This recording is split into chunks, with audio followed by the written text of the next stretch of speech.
E a gente já chegou aqui, ó, na parceria, só no soquinho, que é o que por enquanto nós podemos fazer nestes tempos de pandemia, mas há de passar, não é, doutor Fernando Gomes? É o que desejamos. Isso, tudo está melhorando, tudo vai passar, obviamente com consciência e responsabilidade, Elisa. Muita responsabilidade sempre. E como informação é prevenção, por isso que a gente tem esse quadro aqui todos os dias para poder falar de saúde com você no Correspondente Médico. No nosso primeiro assunto, a gente fala ainda sobre esperança, sobre esse desejo de que as coisas melhorem cada vez mais. A gente fala de um novo remédio produzido pela AstraZeneca para o tratamento preventivo contra a Covid-19. A farmacêutica já pediu ao FDA, que é a Anvisa dos Estados Unidos, a autorização para o uso emergencial desse medicamento. Ele é usado em pessoas com o sistema imunológico comprometido. E segundo os estudos da AstraZeneca, o remédio reduz em quase 80% a chance do paciente desenvolver as formas graves da Covid-19. E a aplicação pode ser nos músculos ou na veia. Doutor Fernando Gomes, novo remédio. A primeira dúvida, quando a gente fala sobre prevenção, logo a gente já pensa assim, peraí, eu estou fazendo um tratamento preventivo, eu estou fazendo um tratamento precoce, então qual é a diferença, doutor, entre preventivo e precoce? Preventivo, você não teve contato ainda com o coronavírus, mas você deixa o seu corpo preparado caso isso venha a acontecer. E, obviamente, isso é para um recorte especial de pessoas. Então, pessoas que têm o sistema imunológico comprometido, indivíduo que está fazendo quimioterapia, pessoas que têm doenças genéticas relacionadas com uma carência do funcionamento adequado do sistema imunológico, pacientes com HIV e assim sucessivamente. A filosofia é a seguinte: você vai dar para o indivíduo anticorpos que vão ficar circulando no corpo físico dele, feito o indivíduo que recebe vacina e por ele próprio produz os anticorpos, só que aqui de uma forma diferente, né?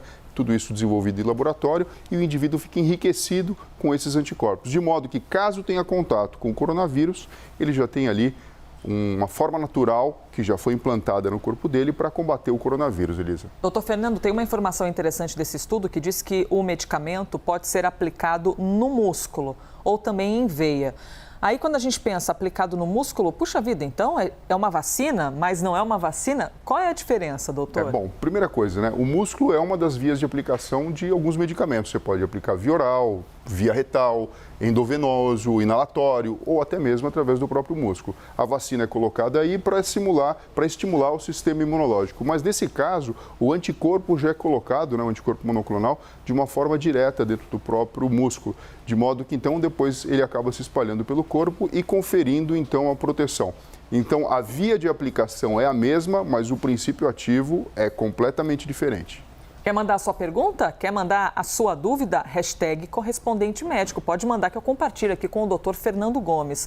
Doutor, de alguma maneira, esse tipo de remédio pode vir a substituir uma vacina? Ou, na verdade, ele serve como mais uma ferramenta na defesa do nosso corpo? Mais uma ferramenta. Imagina o seguinte, Elisa, você vacina um indivíduo que tem o sistema imunológico comprometido e aquele plano que a gente tem, que é de estimular o sistema imunológico, não funciona tão bem porque o sistema imunológico dessa pessoa não é tão capaz de produzir anticorpos. Na verdade, para esse indivíduo, você já está oferecendo o produto pronto do que você quer, que são ali os anticorpos que vão fazer a defesa contra o coronavírus. Então, na verdade, não vem para substituir, vem para reforçar e, como eu disse, né, num recorte especial para pessoas que têm a carência do desenvolvimento de anticorpos frente ao estímulo vacinal.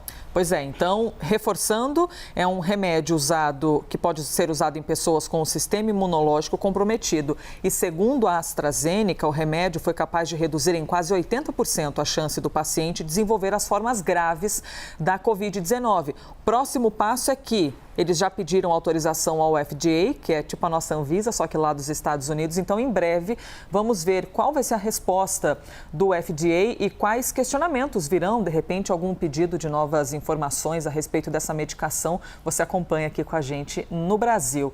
Doutor Fernando, eu vou passar para uma próxima pauta, um próximo assunto aqui do nosso quadro, para a gente falar de uma doença que é bem conhecida em algumas regiões do Brasil. O nome científico é diferentão e um pouco difícil, mas já você vai entender. Cientificamente se chama esquistossomose, mas é muito mais conhecido por aqui como barriga d'água ou febre do caramujo.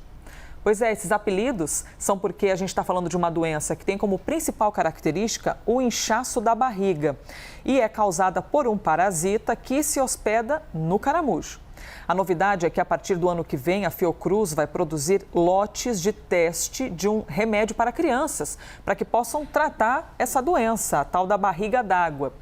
E por que é importante um tratamento para as crianças especificamente? A gente vai falar sobre isso aqui com o Dr. Fernando Gomes, mas de maneira geral, os números ressaltam essa importância, porque cerca de 200 milhões de casos em crianças são registrados todos os anos. Aliás, desculpa, deixa eu me corrigir. 200 milhões de casos em todo o mundo são registrados durante o ano com essa doença e metade deles é em crianças. Doutor Fernando Gomes, como exatamente ocorre essa doença? O indivíduo ele tem acesso à água contaminada, principalmente em lagoas de coceira, onde tem o caramujo, e parte do ciclo aí do parasita acaba acontecendo nesse pequeno animal. O que faz então com que depois a lagoa, tendo ali a presença do próprio verme, ela acaba tendo entrada no corpo físico do indivíduo. O indivíduo apresenta alguns sinais típicos e característicos, como, por exemplo, coceira, pode apresentar febre, tosse e de uma característica bastante marcante, o aumento da barriga. O verme adulto ele fica localizado em veias importantes do aparelho digestivo, o que pode até impactar no funcionamento do fígado e outros órgãos da cavidade abdominal, com aumento do seu volume e também aumento da presença de água, de ascite dentro da própria barriga. Qual que é o problema? Você pode imaginar que a criança é um indivíduo que está em desenvolvimento, isso não é normal, e a gente sabe que muitas vezes em alguns lugares ainda se considera como algo normal, mas não é, e o desenvolvimento do corpo físico da criança acaba ficando comprometido, podendo provocar raquitismo, anemia e outras questões até mesmo mais graves, com até inclusive acometimento do sistema nervoso central em alguns casos. E a grande novidade aqui é a forma de você tratar de uma forma mais prática, que acaba sendo um medicamento que é solúvel na água, diferente de um comprimido que muitas vezes é difícil da criança isso é bom, né? Ingerir. Então, a novidade seria a forma como esse medicamento pode ser ingerido pela criança. É isso, doutor? Porque a gente está falando, então, de 200 milhões de casos em todo o planeta anualmente, metade deles serem crianças, seria uma maneira de facilitar o tratamento com esses pequenos, é isso? Exato, porque a gente sabe que existe um medicamento específico capaz de combater esse ciclo, obviamente, além das questões que a gente sempre fala de higiene e reconhecimento dos ambientes onde existe a contaminação. Mas aqui você tem um tratamento específico que acaba sendo viável para você administrar em criança, em larga escala, e com isso, então, tornar cada vez mais raro esse problema que é tão comum atualmente. Doutor Fernando, ali o senhor nos mostrou 4 principais sintomas, mas o aumento da barriga seria uma das principais características? Quando a doença se manifesta na sua plenitude total, acaba sendo essa a grande característica que até traz o nome conhecido popularmente como barriga d'água. A barriga fica grande, fica inchada e dessa forma, então, a gente sabe que existe um problema que está ali escondido, mas está funcionando e atrapalhando o funcionamento e o próprio crescimento do corpo. Doutor, e quando a gente fala de criança, é muito mais comum que uma criança vá brincar em qualquer lugar, põe a mão não sei onde, depois põe na boca, acaba se jogando no chão. A criança, não dá para generalizar, tem alguns adultos que também continuam mais ou menos desse jeito, brincalhões, mas é que a criança, ela está sempre mais exposta, não é? Então, ela acaba sendo uma figura mais suscetível para esses males, para essas doenças? Nesse aspecto, sim, Elisa, mas a questão do saneamento básico e do entendimento, inclusive por parte dos adultos que organizam e gerenciam onde as crianças vão brincar, acabam tendo uma responsabilidade muito grande, E o próprio governo, a partir do momento que a gente identifica os locais onde existe esse problema, é necessário medidas de saúde pública que você possa intervir. Obviamente, o tratamento é um deles, mas você possa intervir para evitar que algo que acaba sendo reconhecido já, entendido pela medicina, possa ser evitado. Por isso que dizem e muito que quando a gente reflete, analisa e olha com senso crítico para as questões de saneamento básico, você reflete diretamente, por exemplo, no custo do SUS, no gasto do Sistema Único de Saúde.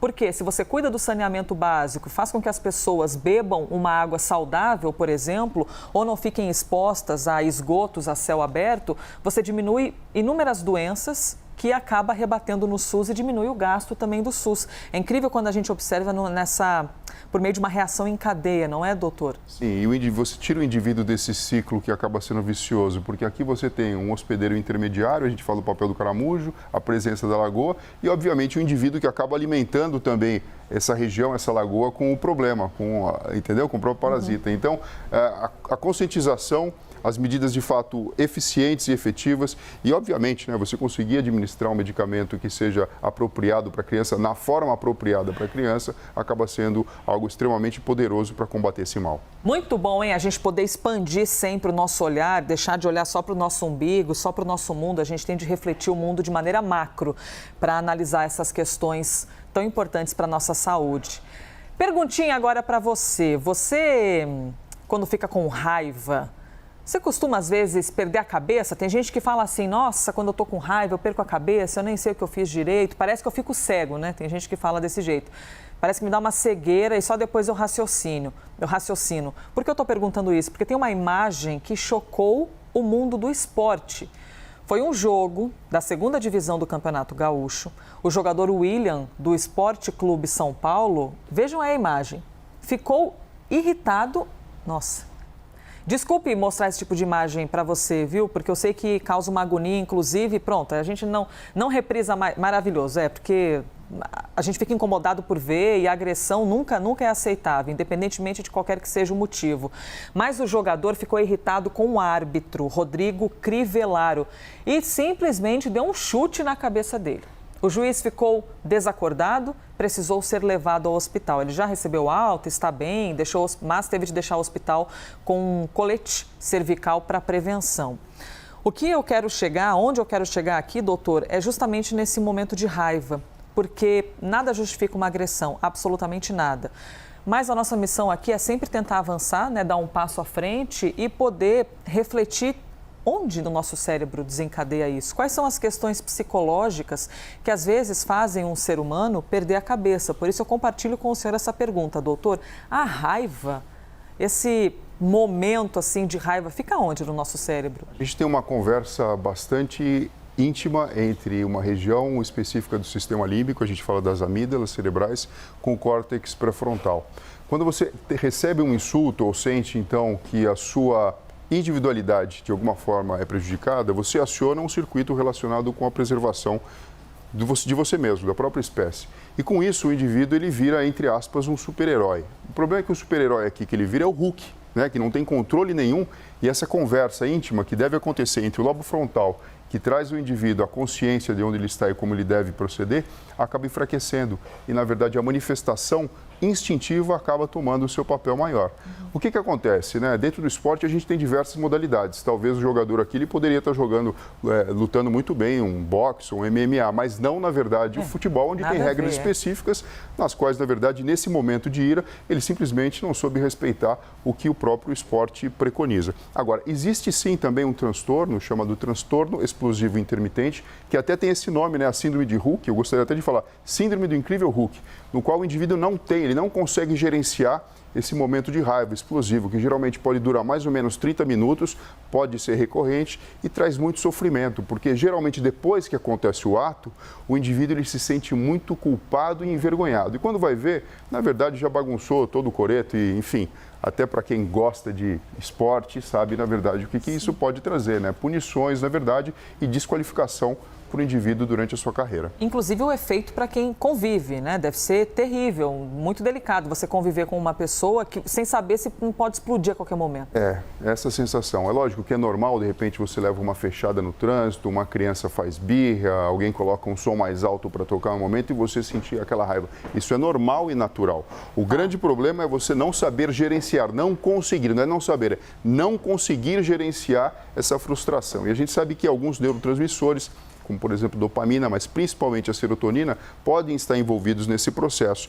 Por isso que muitas vezes isso requer uma avaliação especializada, pode culminar num diagnóstico específico, como por exemplo o transtorno. Existem outros também que podem ter como manifestação neuropsiquiátrica esse surto de agressividade. Mas existe tratamento e reabilitação, tanto com psicoterapia, como também com medicamentos que venham ajudar a reequilibrar esse circuito. Aquela grande dica, né, de conta até 10 antes de tomar uma conduta, Por que existe essa brincadeira? E de fato funciona em algumas vezes. Porque você dá tempo ao tempo para que o córtex pré-frontal ele venha a tomar a rédea da situação e consiga amenizar os disparos que acabam acontecendo nessa região do cérebro, que é a amígdala, impulsionando o indivíduo até esse comportamento que muitas vezes acaba trazendo resultados que depois são muito difíceis de serem explicados. Deixa eu reforçar aqui, doutor, que eu estou ouvindo o senhor e também vendo a hashtag correspondente médico, está chegando pergunta sobre vacina, está chegando pergunta a respeito de terceira dose, possibilidade de remédio via oral, são todos assuntos bem interessantes. Eu vou reservá-los para um próximo encontro com o doutor Fernando, eu só vou encerrar lhe fazendo uma pergunta, doutor. Crianças, quando os pais já identificam que às vezes a criança fica com raiva muito rapidamente, a criança é naturalmente mais estourada, ela já tem isso com ela, é procurar uma ajuda com um psicoterapeuta, é isso? Sim, o ditado popular mais uma vez, né?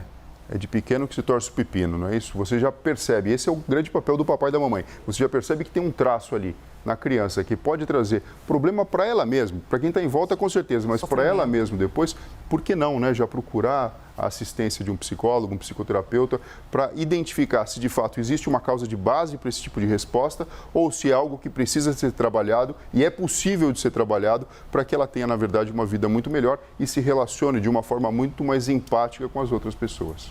Agressão nunca é aceitável, mas é importante que a gente fale sobre isso, justamente para evitar cada vez mais que isso ocorra e que você viva com saúde, viu? Doutor Fernando Gomes, obrigada por mais um dia. Obrigado a você, Elisa. Pessoal, se cuidem e até breve. Este foi mais um Correspondente Médico.